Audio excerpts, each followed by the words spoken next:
Hai semua, kali ni kita nak bincang satu topik yang serius tapi sangat-sangat penting, iaitu pencegahan penyalahgunaan bahan. Ini bukan sekadar topik biasa dalam buku teks tau. Ini adalah tentang cara kita nak jaga aset kita yang paling berharga. Betul tu, masa depan awak. Ia milik awak sepenuhnya.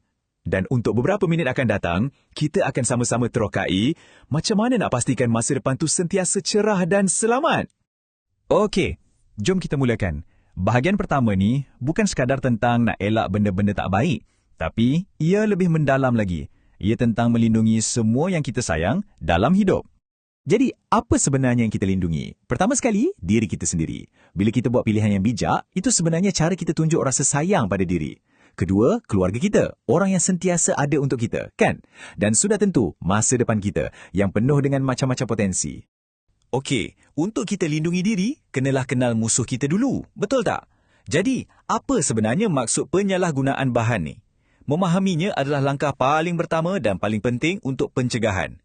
Nah, ini dia poin utamanya. Penyalahgunaan bahan ni bukan sekadar cuba-cuba sekali. Ia adalah satu keadaan di mana penggunaan sesuatu bahan tu dah mula merosakkan 3 tiang utama dalam hidup kita. Kesihatan badan, kesihatan minda dan juga hubungan kita dengan orang sekeliling. Jom kita tengok beberapa contoh bahan yang paling kerap disalahgunakan. Di sebelah kiri, kita ada tembakau. Tak kiralah dalam bentuk rokok, vape atau shisha. Semuanya ada nikotin yang buat kita ketagih dan tar yang, memang merosakkan paru-paru. Di sebelah kanan pula, alkohol. Minuman ni boleh buat kita hilang kawalan dan berfikir secara tak rasional.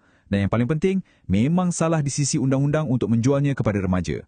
Dan kategori ketiga, dadah. Bahan yang ni sangat-sangat berbahaya.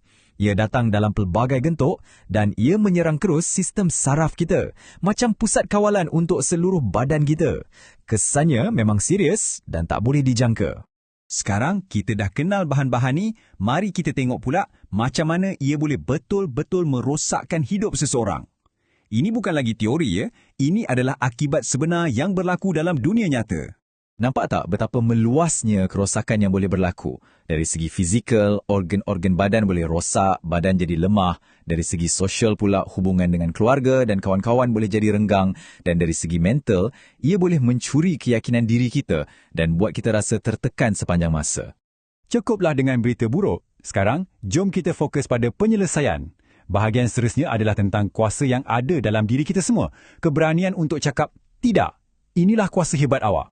Ingat kata-kata ni, berkata tidak pada sesuatu yang buruk bukanlah tanda kita lemah. Sebaliknya, ia adalah tanda kekuatan. Ia menunjukkan yang kita ada jati diri yang kuat dan kita tahu apa yang terbaik untuk diri kita. Itulah kuasa yang sebenar. Jadi, macam mana nak buat dengan berkesan?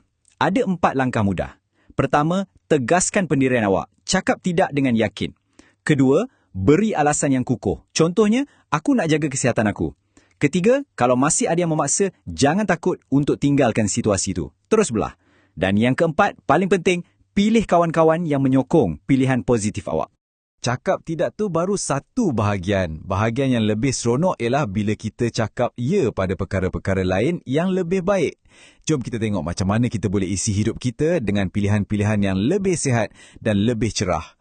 Sebenarnya ada banyak sangat benda hebat yang kita boleh buat. Kita boleh bersukan, keluarkan peluh, boleh teroka hobi macam melukis atau main muzik, boleh jadi sukarelawan dan bantu komuniti, atau sertai program-program kesedaran. Semua ni akan membina diri kita jadi lebih baik, bukan merosakkannya. Jadi, selepas semua perkongsian ni, persoalannya kembali kepada awak.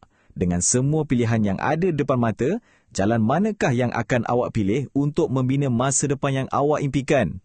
Fikirkanlah baik-baik, kesihatan awak adalah asas untuk segala-galanya. Setiap hari, awak berdepan dengan pilihan. Kuasa tu ada di tangan awak. Dan pada akhirnya, semua pilihan inilah yang akan membentuk masa depan awak. Jadi, pilihlah dengan bijak.